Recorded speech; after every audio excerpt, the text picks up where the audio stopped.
Hello नमस्कार साथियों। आप लोग का फर्स्ट शिफ्ट का एग्ज़ाम समाप्त हुआ तो आप मिलाइएगा इस सेट कोड सी लेकर आए हैं और इसमें 100% आप लोग का उत्तर सही मिलाया जाएगा। तो आप लोग कम समय में सही जानकारी प्राप्त कीजिए और मिलाइए, क्योंकि कल साइंस का एग्ज़ाम है आप लोग का। तो चलिए, फर्स्ट नंबर क्वेश्चन है। क्वेश्चन का आंसर आप सब बताइएगा क्या लगा कर आए हैं। तो फर्स्ट नंबर है कि रक्त एवं लौह की नीति का अवलंबन किसने किया था। तो इसका राइट आंसर जो भी स्टूडेंट इसका डी लगाए हैं बिस्मार्क, बिल्कुल सही जवाब अपने देकर आए हैं। और सेकेंड नंबर का मिलेगा करा ऑस्ट्रिया का चांसलर कौन था। तो इसका right answer option number B होगा, मेटरनिक। नेक्स्ट क्वेश्चन क्या करा है 3 नंबर का कि जुलाई 1830 की क्रांति के फलस्वरूप फ्रांस में किसका शासन स्थापित हुआ था। तो इसका राइट आंसर बता देते हैं कि लुइस फिलिप्स। क्या है? लुई फिलिप्स थे। ऑप्शन नंबर सी इसका राइट आंसर हो जाएगा। नेक्स्ट है 4 नंबर। आप सब बताइए क्या आंसर लगा कर आए हैं। 4 नंबर का है कि मरम्मत पर व्यय एवं पूंजी की घिसावट को किसमें शामिल किया गया था। तो इसका राइट आंसर आप लोगों को बता देते हैं कि इसका राइट आंसर हो जाएगा ऑप्शन नंबर सी, सकल राष्ट्रीय उत्पाद। नेक्स्ट क्वेश्चन है 5 नंबर। आप सब बताइए क्या लगा कर आए हैं।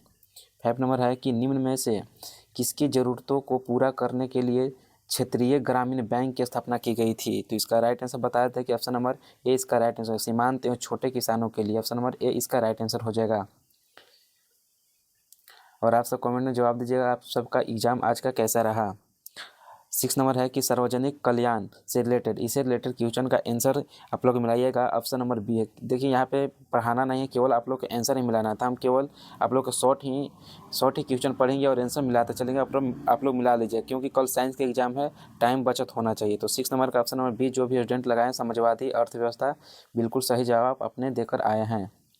7 नंबर का है 7 नंबर है कि स्वतंत्रता प्राप्ति के पूर्व राष्ट्रीय आय गणना का प्रयास किसने किया था। तो इसका राइट आंसर हो जाएगा 7 का ऑप्शन नंबर बी जो भी स्टूडेंट लगाए हैं, बिल्कुल सही जवाब अपने देकर आए हैं। 8 नंबर का कर रहा है दोहरी गणना की समस्या का संबंध। तो इसे 8 नंबर का जो भी स्टूडेंट इसका सी लगाए हैं राष्ट्रीय आय, बिल्कुल सही जवाब अपने देकर आए हैं। 9 नंबर का मिलाइएगा। 9 नंबर का कौन यहाँ पे कह रहा है कौन नदी घाटी परियोजना का उत्तर बिहार में नहीं है। तो इसका राइट आंसर बता देते हैं। 9 नंबर का राइट आंसर हो जाएगा ऑप्शन नंबर बी, सोन नदी घाटी परियोजना। ऑप्शन ए इसका राइट आंसर हो जाएगा। 10 नंबर का 10 है कि यंग इटली की स्थापना किसने किया था। तो यंग इटली की स्थापना, इसका right answer option number B हो जाएगा, मेजनी। ऑप्शन नंबर बी इसका राइट आंसर हो जाएगा। 11 नंबर याद करिएगा, 11 नंबर मिलाइएगा। थोड़ा सा एक सेकेंड। 11 नंबर क्या कर रहा है क्वेश्चन कि कर रहा है ग्रेगोरियन कैलेंडर यानी जूलियन कैलेंडर से कितने दिन आगे है। तो याद रखिएगा, इसका राइट आंसर बता देते हैं कि इसका 12 दिन आगे होता है। ऑप्शन नंबर बी इसका राइट आंसर हो जाएगा। क्या, सॉरी 13 दिन। कितना? 13 दिन इसका राइट आंसर हो जाएगा। और नेक्स्ट मिलाइएगा। नेक्स्ट है यहाँ पे कि वियतनाम फ्रांसी अधिपत्य से कब स्वतंत्र हुआ। तो इसका बता देते हैं, इसका right answer option number C हो जाएगा, 1945 में स्वतंत्र हुआ है। 13 का मिलेगा कर रहा है कैप्टन कोंगले के नेतृत्व में सैनिक सरकार कौन बनी थी। तो इसका राइट आंसर 13 का हो जाएगा ऑप्शन नंबर ए, लाओस बने थे। ऑप्शन नंबर ए इसका राइट आंसर हो जाएगा। और 40 नंबर का मिलेगा आप सब। 40 नंबर का आंसर हो जाएगा, कह रहा है किस अधिनियम द्वारा नगरपालिका में निर्वाचित सदस्यों की संख्या घटा दी गई थी। तो 14 नंबर का आंसर हो जाएगा ऑप्शन नंबर ए इसका राइट आंसर हो जाएगा, कलकत्ता कॉरपोरेशन एक्ट द्वारा। 15 नंबर का जो भी स्टूडेंट, गांधी जी ने गुरुदेव की उपाधि किसे दी। तो इसका राइट आंसर 15 नंबर का कौन सा हो जाएगा। तो ऑप्शन नंबर बी इसका राइट आंसर हो जाएगा, रविंद्रनाथ टैगोर को। ऑप्शन नंबर बी इसका राइट आंसर जो भी स्टूडेंट लगाए उनका बिल्कुल सही जवाब आपने देकर आए हैं। 16 नंबर का है, कह रहा है कि मुसलमानों के लिए पृथक निर्वाचन की व्यवस्था किस योजना के तहत किया गया। तो इसका बताया था, इसका right answer option number C इसका राइट आंसर हो जाएगा, मार्ले मिंटो सुधार के द्वारा। यहाँ पे 17 नंबर मिलाइएगा। 17 नंबर कह रहा है कि भारत के संदर्भ में एक प्रतिनिधि लोकतंत्र कैसे कार्य करता है। तो इसका राइट आंसर होगा 17 नंबर का सी आंसर हो जाएगा, नागरिक अपने प्रतिनिधि चुनते हैं जो उनके लिए निर्णय लेते हैं। ऑप्शन नंबर सी इसका राइट आंसर हो जाएगा। 18 का मिलाइएगा, 18 का आंसर हो जाएगा। इसका पहले क्वेश्चन है कि एक पंचायती क्षेत्र में रहने वाले सभी ग्रामवासियों की सभा क्या कहलाती है? तो इसका बता देते हैं, इसका राइट आंसर ग्राम सभा हो जाएगा। और 19 नंबर कह रहा है, 19 नंबर मिलाइएगा। 19 नंबर क्या कह रहा है कि कह रहा है यहाँ पंचायत सचिव की नियुक्ति कौन करता है? तो याद रखिएगा, पंचायत सचिव की नियुक्ति राज्य सरकार करते हैं। ऑप्शन नंबर सी इसका राइट आंसर हो जाएगा। और यदि हमारे चैनल पर नए हैं तो सब्सक्राइब जरूर कर लीजिएगा और अपने दोस्तों के पास भी शेयर कर दीजिए ताकि वह भी अपना आंसर मिला सके। 20 है कि निम्न में से क्या संघीय सरकार की विशेषता नहीं है? तो इसका राइट आंसर बता देते हैं कि यहाँ पे है लचीला संविधान, यह विशेषता नहीं है, बाकी तीनों है। ऑप्शन नंबर सी इसका राइट आंसर हो जाएगा।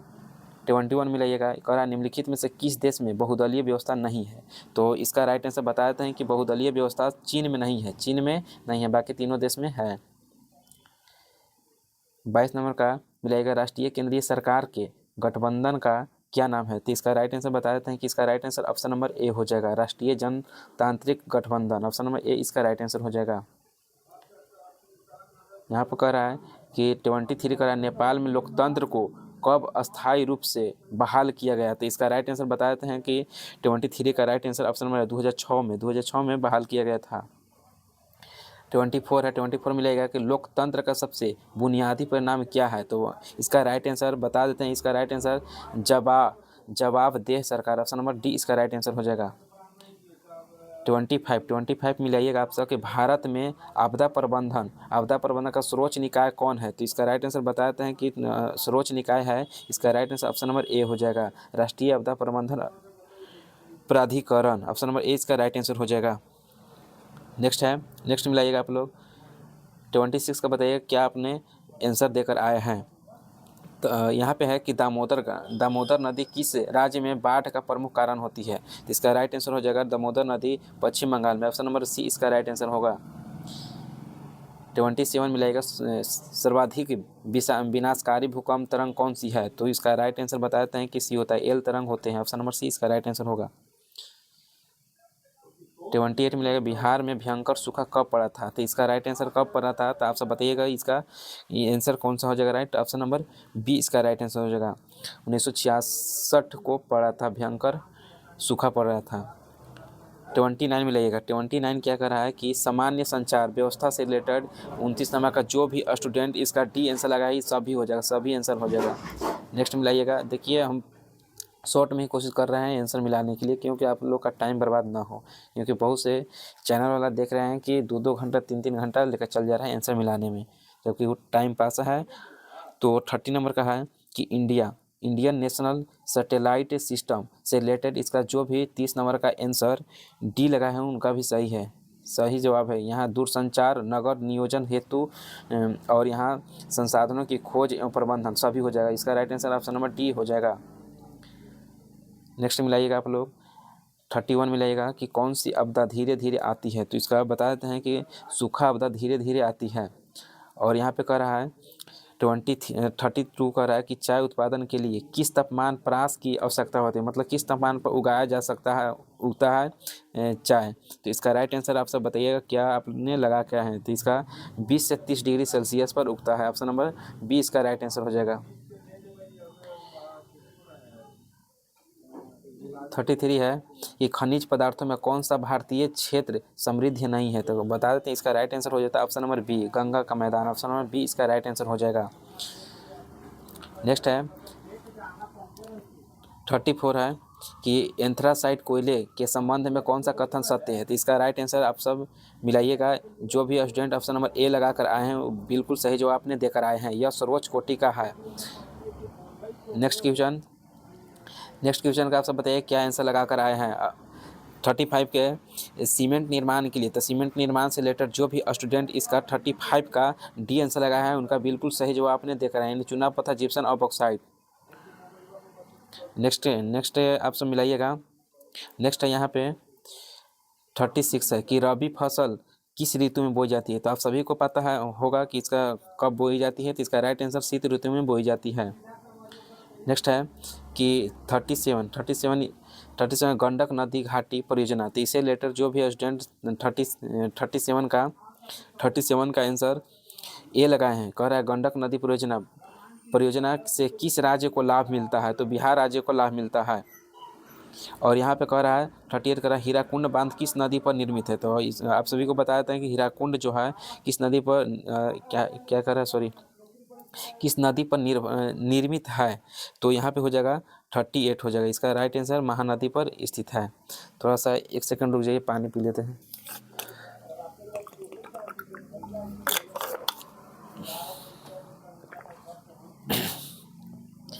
थर्टी 39 में लाइएगा। 39 है कि खनिज तेल उत्पादन में कौन सा देश अग्रणी है, तो कौन सा देश अग्रणी है, तो संयुक्त राज्य अमेरिका अग्रणी है। 40 में लाइएगा। 40 है, 40 कह रहा है कि कुल जल का कितना प्रतिशत महासागरों में है, तो कुल जल का बता दें, इसका राइट आंसर 97.5।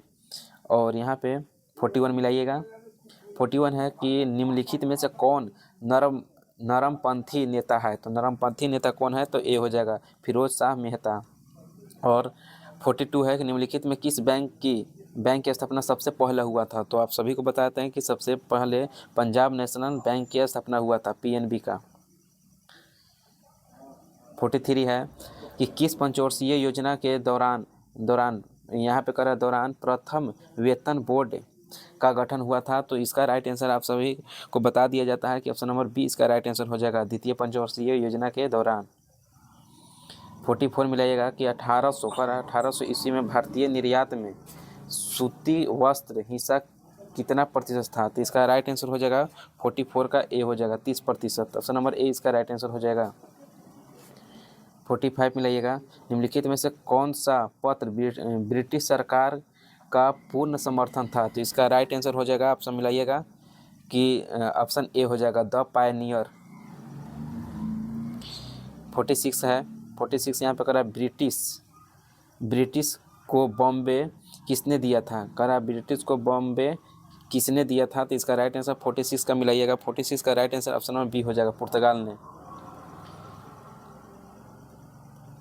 47 है मुद्रण कला के आविष्कार श्रेय किस देश को जाता है, तो इसका right answer option number A हो जाएगा चीन को जाता है। 48 है कि यूरोपीय आर्थिक संघ के गठन का सुझाव सर्वप्रथम किसने दिया था, तो 48 का right answer option number B होगा, फ्रांस के विदेशी मंत्री। 49 है कि दक्षेस का मुख्यालय कहाँ है, तो 49 का आंसर हो जाएगा ऑप्शन नंबर बी नेपाल। और 50 का आंसर हो जाएगा निम्न में कौन चंद्रगुप्त मौर्य के दरबार में आया था, तो ऑप्शन नंबर 20 का मेगास्थनीज आए थे। ऑप्शन नंबर 20 का राइट आंसर हो जाएगा। अब तक कितना आप लोग का सही हुआ है कमेंट में बता सकते हैं। 51 है कि गांधी इरविन पैक्ट यहाँ पे को किस नाम से जाना जाता है, तो 51 का राइट आंसर ऑप्शन में बी होगा, दिल्ली समझौता के नाम से जाना जाता है। 52 का आंसर होगा, यहाँ पे क्वेश्चन क्या कर रहा था, 52 खान अब्दुल गफ्फार खान ने किस संगठन की स्थापना की थी, तो 52 का आंसर हो जाएगा ऑप्शन नंबर सी हो जाएगा, खुदाई खिदरम तारगार। नेक्स्ट है 53 कर साइमन कमीशन कितने सदस्य थे, तो इसका राइट आंसर होगा 53 का ऑप्शन नंबर बी हो जाएगा, 7 सदस्य थे। ऑप्शन नंबर 20 का राइट आंसर हो जाएगा। 54 मिलाइएगा। 54 का अखिल भारतीय खिलाफत आंदोलन के अध्यक्ष कौन थे, तो 54 का बता देते हैं, इसका राइट आंसर हो जाता है ऑप्शन बी, महात्मा गांधी थे। नेक्स्ट है 55 कि गदर पार्टी की स्थापना कहाँ हुआ था, तो अमेरिका में हुआ था। गदर पार्टी की स्थापना कहाँ हुआ था, तो अमेरिका में हुआ था। ऑप्शन बी इसका राइट आंसर होगा। 56 है रूस ने ब्रेस्ट-लिटोव्स्क की संधि किसने की थी, तो इसका राइट आंसर हो जाएगा 56 का जर्मनी ने किया था। कौन सा किए थे, जर्मनी किए थे, जर्मनी देश। नेक्स्ट है 57 मिलाइएगा कि निम्नलिखित में से मुद्रा की विशेषता क्या है, तो 57 का मुद्रा की विशेषता क्या है, तो सभी हो जाता है। ऑप्शन नंबर डी हो जाएगा इसका राइट आंसर 57 का। 58 मिलेगा अर्थव्यवस्था के संतुलन के लिए आवश्यक क्या है, तो इसके संतुलन के लिए आवश्यक होता है बचत बराबर निवेश। ऑप्शन नंबर 20 का राइट आंसर होगा। 59 है कह रहा है कि 1980 के दशक के अंत में भारत की आर्थिक स्थिति कैसी थी, तो 59 का आंसर हो जाएगा ऑप्शन नंबर डी हो जाएगा, सभी हो जाएगा। यहाँ पे 60 नंबर मिलेगा बैंकिंग सेवा से रिलेटेड, यानी 60 का आंसर जो भी स्टूडेंट इसका सी लगाए हैं तृतीय क्षेत्र अपने सही जवाब देकर आए हैं। 61 का आप सब बताइए क्या आंसर लगाकर वहाँ आए हैं। कह रहा है यहाँ पे कि संयुक्त राष्ट्र मानव विकास कार्यक्रम द्वारा, तो इसे रिलेटेड जो भी स्टूडेंट 61 का बी लगा है बिल्कुल सही जवाब अपने देकर आए हैं। महमूद उल हक ऑप्शन नंबर 20 का राइट आंसर होगा। 62 है कि मनरेगा के तहत कितने दिनों की मजदूरी होती है, तो इसका राइट आंसर हो जाएगा 62 के हो जाएगा, ऑप्शन नंबर ए हो जाएगा 100 दिन को। कितना होगा 100 दिन को, ऑप्शन नंबर ए। 63 है निम्नलिखित में से क्या गैर संस्थागत वित्त स्रोत है, तो 63 का आंसर हो जाएगा ऑप्शन नंबर सी इसका हो जाएगा राइट आंसर। 63 का मिलाइएगा निम्नलिखित योजनाओं में से सबसे पहले किस योजना की शुरुआत हुआ था, तो इसमें से सबसे पहले योजना का शुरुआत ऑप्शन नंबर ए हो जाएगा राइट आंसर, यानी समेकित ग्रामीण विकास कार्यक्रम शुरू हुआ था सबसे पहले। 65 है कि निम्नलिखित में क्या आर्थिक गतिविधि नहीं है, तो आर्थिक गतिविधि नहीं है तो गरीबी आर्थिक गतिविधि नहीं है, बाकी तीनों है। 66 है कि भारतीय संविधान की किस अनुसूची में 22 अनुसूचित भाषाओं को स्थान दिया गया है, तो 66 का आंसर बता देते हैं। इसका right answer option number B होगा, 8वीं अनुसूची में सभी भाषाओं का उसमें अंकित किया गया है। नेक्स्ट है 67 है कि निम्नलिखित में से 2 केंद्र शासित प्रदेशों का विलय कर दिया गया है, तो ऑप्शन नंबर याद रखिएगा, ऑप्शन नंबर किन 2 केंद्र शासित प्रदेशों को एक दूसरे में मिला दिया गया है, तो इसका right answer option number C हो जाएगा। दादरा नगर हवेली और दमन को एक दूसरे में मिला दिया गया, ऑप्शन नंबर सी इसका राइट आंसर होगा। 68 का आप सब बताइए क्या आंसर आपने इसका जवाब देकर आए हैं, तो इसका क्वेश्चन कर रहा है स्वतंत्रता प्राप्ति के पूर्व भारत में कुल कितनी देशी रियासतें थी, तो इसका राइट आंसर बता देते हैं। 68 का आंसर हो जाएगा 565, ऑप्शन नंबर ए इसका राइट आंसर होगा। यहाँ पे कर रहा है 69 कर रहा है ग्राम रक्षा दल का गठन किस स्तर पर होता है, तो 69 का ऑप्शन नंबर ग्राम पंचायती स्तर पर होता है, ऑप्शन नंबर ए इसका राइट आंसर होगा। यहाँ पे कह रहा है 70 नंबर के निम्नलिखित में कहाँ प्रत्यक्ष लोकतंत्र पाया जाता है, तो इसका right answer option number A हो जाए, स्विट्जरलैंड में प्रत्यक्ष लोकतंत्र पाया जाता है। 71 है 71 कह रहा है कि निर्वाचन के राजनीतिक दलों के लिए आचार संहिता का निर्माण कौन करता है, तो इसका 71 का right answer option number D हो जाएगा, निर्वाचन आयोग। 72 का मिलाइएगा डालमा वन्यजीव अभ्यारण्य कहाँ स्थित है, तो डालमा वन्यजीव अभ्यारण्य कहाँ स्थित है, इसको हम बता देते हैं कि झारखंड में स्थित है। कहाँ स्थित है, तो झारखंड में स्थित है। 73 का मिलाइएगा भारत में खाद्यान्नों का बफर स्टॉक कौन बनाता है, तो 73 का right answer option number C हो जाएगा, भारतीय खाद्य निगम, ऑप्शन नंबर सी इसका राइट आंसर होगा। 74 है 74 मिलाइएगा निम्नलिखित में से किस मृदा का निर्माण बेसाल्ट के विघटन से हुआ है, तो 74 का राइट आंसर रेगूर, ऑप्शन नंबर बी इसका राइट आंसर होगा। 75 है कि निम्नलिखित में से जैव मंडल आरक्षित क्षेत्रों में कौन बिहार में स्थित है, तो 75 का आंसर हो जाएगा ऑप्शन नंबर डी हो जाएगा, सुंदरवन मानस और सिमिलीपाल तीनों के तीनों स्थित है बिहार में स्थित है। नेक्स्ट है 76 है कौन सा इस्पात संयंत्र ब्रिटेन के सहयोग के स्थापित हुआ है, तो ब्रिटेन के सहयोग से स्थापित किया गया है, तो 76 का ऑप्शन नंबर बी होगा, दुर्गापुर इस्पात संयंत्र। नेक्स्ट है 77 है कि हाजीपुर में किस रेलवे क्षेत्र के मुख्यालय स्थित है, तो किस रेलवे क्षेत्र का मुख्यालय स्थित है, तो इसका पूर्व मध्य रेलवे का मुख्यालय कहाँ है, तो हाजीपुर में, ऑप्शन नंबर बी इसका राइट आंसर होगा। 78 बताइएगा आप सब क्या इसका लगा कर आए हैं, तो 78 का क्वेश्चन कर रहा है कि बिहार राज्य जल विद्युत ऊर्जा निगम का गठन कब हुआ था, तो इसका राइट आंसर 78 का बताते हैं, इसका right answer option number C हो जाएगा, 1982 में हुआ था। सेकेंड लास्ट क्वेश्चन है कि अविभाजित बिहार में कौन नियोजित नगर था, तो इसका राइट आंसर 79 का ऑप्शन नंबर सी होगा, जमशेदपुर थे। Last number question last number question है कि तल चिन्ह की सहायता से किस स्थान विशेष की मापी गई ऊंचाई को क्या कहा जाता है। तो तल चिन्ह से कह रहा है यहाँ पे, तो इसका 80 का राइट आंसर हो जाएगा ऑप्शन नंबर सी हो जाएगा, त्रिकोणीय स्टेशन। कौन सा स्टेशन होगा? त्रिकोणीय स्टेशन इसका राइट आंसर होगा। आप सब बताइए, सॉरी त्रिकोणीय नहीं होगा, ऑप्शन नंबर ए हो जाएगा। क्या होगा? ए, स्थानीय ऊंचाई। क्या है? स्थानीय ऊंचाई इसका राइट आंसर होगा, स्थानीय ऊंचाई। और आप सब बताइएगा कि टोटल यानी 80 क्वेश्चन था, 80 में 40 ही बनाना था, तो 40 में आप सब बताइएगा कितना आप लोग का सही जवाब अपने आपका हुआ। कमेंट में ज़रूर बताइएगा। मिलते हैं आपसे नेक्स्ट वीडियो में। और हमारे चैनल पर नए आए हैं तो सब्सक्राइब और शेयर ज़रूर कर लीजिएगा। मिलते हैं आपसे नेक्स्ट वीडियो में। जय हिंद।